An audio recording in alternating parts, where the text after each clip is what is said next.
একজন মুমিনের উপর আরেকটা মুমিনের সিত্তু কিসাল 6টা হক আছে, 6টা তার অধিকার আছে। হক মানে অধিকার, হক মানে কি অধিকার, হক আছে, অধিকার আছে। ইয়াউদুহু ইযা মারিদ, যখন তোমার মুসলমান ভাই অসুস্থ হয়ে যাবে, তুমি যদি শুনতে পাও তোমার পাশের বাড়ির একটা লোক অসুস্থ হয়েছে, তোমার পরিচিত একটা লোক অসুস্থ হয়ে গেছে, তোমার পাশের ঘরের লোক একটা অসুস্থ হয়ে গেছে, জ্বরে আক্রান্ত হোক আর অন্য যে কোনো রোগে আক্রান্ত হোক না কেন, যদি তুমি শুনতে পাও, যদি তুমি তার অসুস্থতার কথা শুনতে পাও, মুসলমান তার দেখাশোনা করার জন্য যাবে, তাকে দেখতে যাইবে। কিন্তু আমাদের সমাজের মধ্যে, আমাদের বর্তমান সমাজের মধ্যে, বর্তমান অবস্থায় এ হকটা মানুষ আদায় করে না। পাশের ঘরের মানুষটা অসুস্থ হয়ে গেছে, যদি তাকে জিজ্ঞাসা করে তোমাদের বাড়ির অমুকে নাকি অসুস্থ, সে বলে কই আমি জানি না, তো আসলে জানি না। ঘটনা হলো তার সাথে সম্পর্ক ভালো না, সম্পর্ক কি ভালো না, যার কারণে সে বলে আমি তো জানি না। ঠিক এই যে মিথ্যা কথা বললো, এই অবস্থায় আমাদের সমাজ এখন চলতেছে। অথচ নবীজি বলেছেন, দুনিয়ার মানুষ শোনো, ফেরেশতারা সব মানুষের জন্য দোয়া করে না, ফেরেশতারা সব মানুষের জন্য দোয়া করে না। 7 প্রকারের মানুষের জন্য ফেরেশতারা দোয়া করে। এই দুনিয়ার মানুষেরও দোয়া করে, মুনাজাত করে, ফেরেশতারাও দোয়া করে, মুনাজাত করে রব্বে কারীমের কাছে। এই দুনিয়ার মানুষের দোয়া, কিছু কিছু মানুষের দোয়া কবুল হয়, কিছু কিছু মানুষের দোয়া কবুল হয় না। কিন্তু আল্লাহর ফেরেশতারা যে মুনাজাত করে, যে দোয়া করে, সেটা 100% কবুল হয়। তো নবীজি বলেন, দুনিয়ার 7 প্রকার মানুষের উপরে ফেরেশতারা মুনাজাত করে, দোয়া করে আল্লাহর কাছে মুনাজাত করে, দোয়া করে, প্রার্থনা করে 7 প্রকার মানুষের জন্য।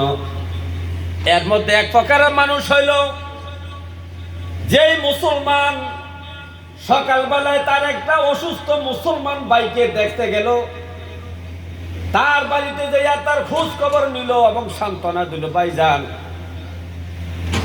আপনার জ্বর হয়েছে, কি হয়েছে? জ্বর বেশি দিন থাকবে না, ভালো হয়ে যাবেন। তার যদি আরো কঠিন রোগ হয়, ক্যান্সার হয়, তারপরে তাকে বলতে হবে, ভাই ক্যান্সার কোনো রোগ নয়, এটা ভালো হয়ে যাবেন, টেনশনের কারণ নাই। অর্থাৎ তাকে সান্ত্বনা দিলেন।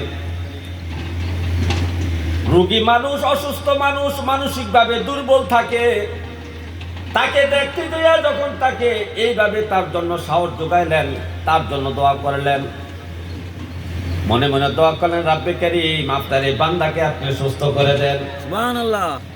এই দোয়াটা আপনি মনে মনে করলেন আর জবান দিয়া তাকে সান্ত্বনা দিলেন। কিন্তু ভয় দেখানো যাবে না। রোগী দেখতেন যাই বলে, ভাই যে ভাই আপনার যে রোগ হয়েছে, এই রোগে বাঁচার কোনো ব্যবস্থা নাই, মরা নিচ্ছি, এই কথা বলে রোগী তো আরো বেশি দুর্বল হয়ে যাবে। কি বলেন না? রোগীকে সান্ত্বনা দিতে হবে, তার জন্য দোয়া করতে হবে। এই রোগীকে সান্ত্বনা করে এবং দোয়া করে যখন আপনি চলে আসবেন, যে সময় আপনি রোগীর বাড়িতে রোগীকে দেখার জন্য গিয়েছেন, ওই সময় থেকে রব্বে কারীমের দরবারে ফেরেশতারা হাত বাড়াইয়া আপনার জন্য দোয়া শুরু করেছে। সন্ধ্যা পর্যন্ত আপনার জন্য দোয়া করবে রব্বে কারীম। এই যে দেখেন না, আপনার একটা বান্দা আর একটা অসুস্থ বান্দাকে দেখার জন্য গিয়েছে, তাকে সান্ত্বনা দিয়েছে, তার জন্য দোয়া করেছে। আমরা আপনার রহমতের ফেরেশতা তার জন্য দোয়া করলাম না বলবো? আপনার এই বান্দাটা, যে বান্দাটাকে দেখার জন্য যে বান্দায় আছে, এই বান্দাকে আর এই ধরনের রোগ আপনি দিবেন না, এই ধরনের রোগ দিবেন না। সে রোগী দেখতে আসার কারণে তার জীবনের গুনাহগুলো আপনি মাফ করে দেন। এইভাবে ফেরেশতারা তার প্রতি এভাবে দোয়া করতে থাকে। যদি আপনি রোগী দেখতে যান, তাহলে এক নাম্বার একটা হক হইল মুসলমান, আর একটা মুসলমানের উপর হক হইল সে অসুস্থ হলে তাকে দেখতে যাওয়া, তাকে দেখতে। এই আমলটা সাহাবায়ে কেরাম করেছেন। সাহাবায়ে কেরাম সকালে ঘুম থেকে উঠে তারা অসুস্থ সাহাবায়ে কেরাম যারা যেখানে আছেন তাদের বাড়িতে যাইতেন দেখার জন্য। হযরত ওমর এবং আবু বকর একটা নেকের প্রতিযোগিতা করেছেন, কে বেশি নেক অর্জন করতে পারে। মসজিদে নববীর মধ্যে জামাতের সহিত হযরত ওমরও নামাজ পড়েছেন, আবু বকরও নামাজ পড়েছেন। প্রথম কাতারে প্রথম সারিতে তারাইয়া নামাজ পড়েছেন। নবীজি ফজর নামাজ শেষ করে খুতবা দেওয়ার জন্য দাঁড়ালেন। দাঁড়ায়া বলতেছে, আমার সাহাবীরা, আজকে এই যে দিনের শুরু হইল, এই শুরুর অবস্থায় কে রুগী দেখেছ, কে রুগী দেখেছ? সাহাবায়ে কেরাম বলতেছেন, হায় রে হায়, এটা কেমন প্রশ্ন! আমরা সবে মাত্র ঘুম থেকে উঠে মসজিদে নামাজ পড়ার জন্য আসলাম, রুগী দেখবো কোন সময়? ঠিক, রুগী দেখবো কোন সময়? আবু বকর হাত উঠে বলতেছে, ইয়া রাসূলুল্লাহ, ইয়া রাসূলুল্লাহ, আমি মসজিদে আসার সময় আপনার একজন সাহাবী অসুস্থ ছিলেন, তাকে আমি দেখে এসেছি। এতে বোঝা গেল সাহাবায়ে কেরাম রুগী দেখানো প্রতিযোগিতা করতেন। আর ওমর বলতেছে, আমি যতবারই চেষ্টা করি আবু বকর রাদিয়াল্লাহু তাআলা আনহুর সাথে নেকের প্রতিযোগিতা করার জন্য, ততবার আমি হেরে যাই। আমি মনে করছিলাম ফজর নামাজ শেষ করে যে আমি রুগী দেখবো, আবু বকর আজকে ঠগাই দিব। কিন্তু ফজর নামাজের আগে আগে আবু বকর আমার সে নেকের কাজটা করে দিয়েছে। আল্লাহু আকবার। হে আমার ভাইও, 2 নাম্বার হক ওয়াশহাদুহু ইযা মাত। নবীজি বলেছেন, কোন মুসলমান যখন ইন্তেকাল করবে, মারা যাবে, তখন তোমরা তার জানাজা হাজির হবে, জানাজার নামাজ পড়বে, তার জন্য দোয়া করবে, তার জন্য দোয়া করবে, জানাজার নামাজে হাজির হবে। কিন্তু আমাদের সমাজে এই আমলটা এখন উঠে গিয়েছে। এদেরকে আলেম ওলামা শরীয়তের একটা মাসলা বলে যে জানাজার নামাজ ফরজে কিফায়া। 10 জন লোকের থেকে, একটা গ্রাম থেকে, একটা বাড়ি থেকে যদি একজন লোক আদায় করে, সবার গুনাহ থেকে মাফ হয়ে যাবে, গুনাহ মাফ হবে। কিন্তু সমাজের মাসলাটা ভুল বলি, মানে 10 জনের থেকে একজন আদায় করলে 10 জনে আদায় হয়ে গেছে, এটা কয় ঠিক না কথাটা? না না, ফরজে কিফায়া 10 জনের থেকে একজনে আদায় করলে একজনের আদায় হবে, কিন্তু বাকি 9 জন গুনাহ থেকে বেঁচে যাবে। মাসলাটা হলো এইরকম। মানুষ মাসলা বোঝে ভুল। 10 জন লোকের মধ্য থেকে একজনও যদি জানাজার নামাজটা আদায় করে নেয়, একজনে আদায় হবে, কিন্তু বাকি 9 জন গুনাহ থেকে বেঁচে যাবে। 9 জনের জানাজার নামাজ আদায় হবে না। 9 জনের জানাজার নামাজ আদায় হলে তো জানাজার নামাজ আদায় করার উহুদ পাহাড় পরিমাণ সওয়াব অর্জন হয়ে যাবে, শুধু গুনাহ থেকে বাঁচবে। এই ফরজে কিফায়ার এই মাসলাটাকে ভুল বোঝার কারণে আজকে আমাদের সমাজের মানুষ বলে, ঠিক আছে, আমাদের বাড়ি থেকে একজন, আমার আত্মীয়র বাড়িতে জানাজার নামাজ পড়তে গেছে, আমরা বাচ্চা গেছি, আমরা তো আদায় হয়ে গেছে। একবারের থেকে একজন লাগে লোক গেলে জানা যায় যে জানাজা নামাজ আদায় হয়ে গেছে। না না, আদায় হয় নাই, আপনি গুনাহ থেকে বাঁচছেন। আদায় হলে তো আপনি উহুদ পাহাড় পরিমাণ সব আপনি পাইতেন, কিন্তু আপনার জন্য তো উহুদ পাহাড় পরিমাণ সব আপনার আমলনামায় লেখা হয় নাই, যেই পড়ছেন তার আমলনামায় লেখা হয়েছে। তার মানে আপনি গুনাহ থেকে বাঁচছেন। কিন্তু নবী বলেন, শুধু গুনাহ থেকে বাঁচতে হবে না, আমলটা করো। জানাজার নামাজ যদি পড়ো, তাহলে উহুদ পাহাড় পরিমাণ সব তোমার আমলনামায় হবে। আর যদি জানাজার শেষ করিয়ে যদি তুমি কবর পার পর্যন্ত, দাফন পর্যন্ত থাকতে পারো, দাফন কাজ সমাপ্ত করে যদি তুমি দোয়া করে যদি বাড়িতে ফিরতে পারো, তাহলে আরেকটা উহুদ পাহাড় পরিমাণ সব তোমার আমলনামায় লেখা হবে। আমলনামায় লেখা হবে। কিন্তু এখন আধুনিক যুগের মুসলমান এমন হয়েছে, জানাজার নামাজ পড়লে বলে হুজুর তাড়াতাড়ি মুনাজাত দেন আমি চলে যাব। এর ভাই আপনি একটা উহুদ পাহাড় পরিমাণ সওয়াব নিয়ে চলে যাবেন কেন? আপনার জন্য তো আরেকটা উহুদ পাহাড় পরিমাণ সওয়াব অপেক্ষা করতেছে। আপনার তো সওয়াবের দরকার, আপনার নেকের বেশি দরকার। আপনি মনে করতে হবে যে আমার নেকের বেশি দরকার। সামান্যটুকু সময় 15-20 মিনিট, সর্বোচ্চ আধা ঘন্টা সময় লাগে একটা লাশ দাফন করতে। দাফন করে আপনি দোয়া করে মুনাজাত করে আপনি যান, তোলে 2টা উহুদ পাহাড় পরিমাণ সওয়াব আপনি নিয়ে বাড়িতে গেলেন। আপনি একটা উহুদ পাহাড় পরিমাণ সওয়াব নিয়ে বাড়িতে রওনা দেওয়ার জন্য দৌড় দিচ্ছেন।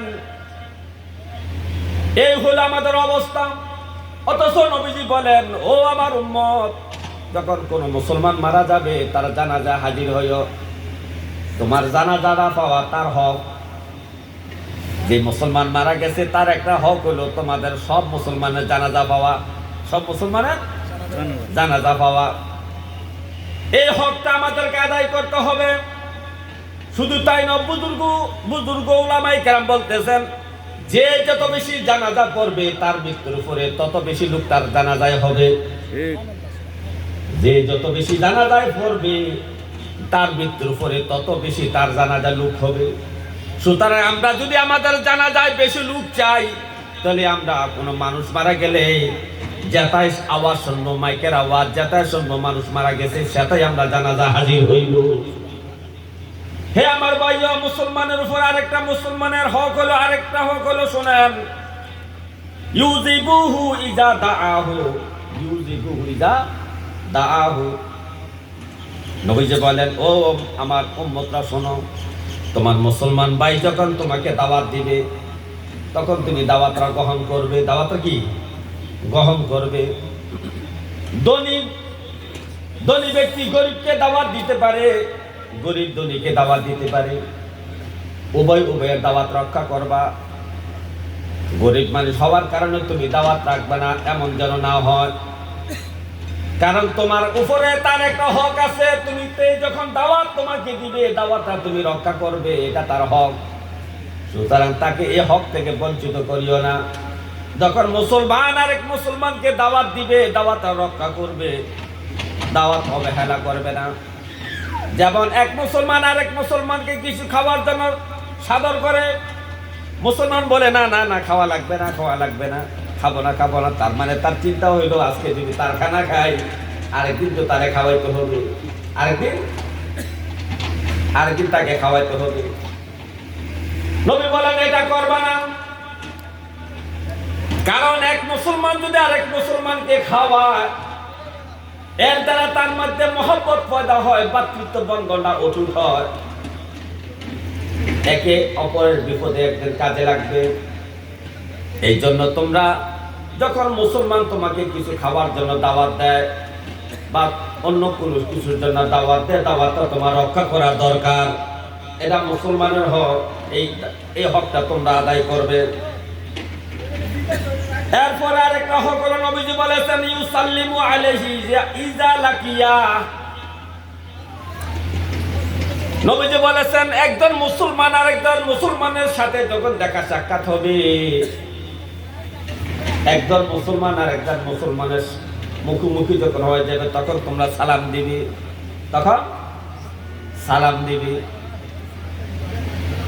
হে আমার ভাই, নবীজি বলেন, লা ইয়াদখুলুল জান্নাতা, জান্নাতে প্রবেশ করবে না, হাত্তা ইউমিনুন, যতক্ষণ তোমরা মুমিন না হবে। জান্নাতে প্রবেশ করতে পারবে না যতক্ষণ তোমরা মুমিন না হবে। আবার নবী বলেন, তোমরা ততক্ষণ পর্যন্ত মুমিন হতে পারবে না যতক্ষণ পর্যন্ত না তোমার ভাইয়ের সাথে, তোমার মুসলমান ভাইয়ের সাথে তোমার বন্ধন সৃষ্টি না হবে, ভালোবাসা পয়দা না হবে, মহব্বত পয়দা না হবে। আবার নবীজি বলতেছেন, আমার সাহাবারা, আমি কি তোমাদেরকে বলবো তোমাদের এক মুসলমান আরেক মুসলমানের সাথে মহব্বত কিভাবে পয়দা হবে? সাহাবায়ে কেরাম বলেন, ইয়া রাসূলুল্লাহ, আমাদেরকে সিস্টেমটা বলে দেন। নবীজি বলেন, আফসুস সালাম, আফসুস সালাম। তোমরা বেশি বেশি করে সালাম দাও, যখন যাকে দেখবা বেশি বেশি করে সালাম দিবা। সালাম দেওয়ার কারণে এক মুসলমানের সাথে আরেক মুসলমানের সাথে ভালোবাসার বন্ধন পয়দা হবে। হে আমার ভাইও, তো নবীজি বলেন এক মুসলমানের প্রতি আরেক মুসলমানের হক হইল ইউসাল্লিমু আলাইহি ইযা লাকিয়া। যখন কোন মানুষের সাথে তোমার দেখা হবে, কোন মুসলমানের সাথে তোমার সামনাসামনি দেখা হবে, তাকে সালাম দিবে। কিন্তু আজকে আমাদের সমাজে সালামের অবস্থা খুব খারাপ। মুসলমান সালামও শুদ্ধ করে দিতে জানে না। সালাম আলাইকুম কি বলে? সালাম আলাইকুম, সালাম আলাইকুম। অথচ এই মুসলমান নামাজের মধ্যে ইমাম সাহেবের সাথে সালাম ফিরায় আসসালামু আলাইকুম। নামাজে আসসালামু আলাইকুম, আসসালামু আলাইকুম। এই মুসলমান প্রতিদিন 5 ওয়াক্ত নামাজের মধ্যে সালাম উচ্চারণ শিখে স্বয়ং ইমাম সাহেবের সাথে জামাতে নামাজ পড়তে যে সালামের উচ্চারণটা শিখে, ঠিক আর পরও রাস্তাঘাটে এসে সেই সালাম দেয়, সালাম আলাইকুম। এই মুসলমানের কি অবস্থা দেখেন। মুসলমান শুদ্ধ করে সালাম দিতে জানে না, অথচ দোকান ফাটে মাসলা মাসাইলের ফতোয়াবাজি শুরু করে, কোরআন হাদিসের আলোচনার দোকান পাটি করে। ঠিক। অথচ নবীজি বলছেন এই দুনিয়ার মধ্যে সর্বনিকৃষ্ট জায়গা হলো বাজার, দোকানপাট।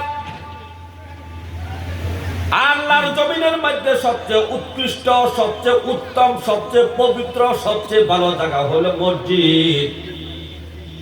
আর সবচেয়ে নিকৃষ্ট, সবচেয়ে খারাপ জায়গা হলো দোকানপাট, হাট বাজার। এই নিকৃষ্ট জায়গার মধ্যে আমার নবীর হাদিসের আলোচনা করা হয়, কোরআনের আয়াতের আলোচনা করা হয়। মানুষ কত বড় বেয়াদব হইলে, কত বড় জাহেল হইলে এই সমস্ত কর্মকাণ্ড করতে পারে। এই মুসলমান, তোমাকে কে ক্ষমতা দিয়েছে চা দোকানে বসে কোরআন হাদিসের আলোচনা করতাম, কোরআন হাদিসের আলোচনা দোকান পাড়ে করতাম? তোমাকে এই সাহসটা কে দিয়েছে? অত ইসলাম বলতেছে, নবী বলতেছেন সবচেয়ে নিকৃষ্ট জায়গা হলো দোকানপাট, হাট বাজার। সেই হাট বাজার দোকানপাটের মধ্যে তুমি এই সমস্ত আলোচনা করো, তোমার মনে কি আল্লাহর ভয় নাই? এই মুসলমানের মধ্যে সালামের কি অবস্থা দেখেন। নবীজি বলেছেন, হে আমার উম্মত, যে ব্যক্তি আগে সালাম দিবে সে অহংকার মুক্ত, আর যে ব্যক্তি সালামের জন্য দাঁড়ায় থাকে, সালামের জন্য অপেক্ষা করে, সে হলো অহংকার যুক্ত, অহংকারী ব্যক্তি। এই জন্য সালামের কোনো বিভেদ নাই। বড় ছোটরে সালাম দিতে পারবে, ছোট বড়কে সালাম দিতে পারবে। ইমাম সাহেব মুসল্লিকে সালাম দিতে পারবে, মুসল্লি ইমামকে সাহেবকে সালাম দিতে পারে। পীর সাহেব মুরিদকে সালাম দেবে, মুরিদও পীর সাহেবকে সালাম দেবে। মালিক তার চাকরকে সালাম দেবে, চাকরও তার মালিককে সালাম দেবে। সালামের মধ্যে কোনো ভেদ নাই। এই ভেদটাকে মূলোৎপাটন করার জন্য, এই বিভেদটাকে নির্মূল করার জন্য নবীজি আগে ঘোষণা দিয়েছেন, ও আমার উম্মত, যে ব্যক্তি আগে আগে সালাম দিবে মনে রাখবা তার মধ্যে কোনো অহংকার নাই। আর আল্লাহ বলতেছে, ইন্নাল্লাহা লা ইউহিব্বু মুখতালান ফাকুরা। ইন্নাল্লাহু লা ইউহিব্বু কানা মুখতালান ফাকুরা, কানা মুখতালান ফাকুরা।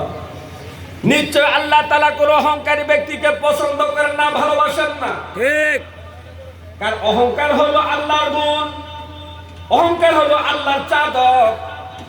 আল্লাহ একমাত্র অহংকার করবে হাসরের মাঠে, লিমানিল মুলকুল ইয়াম।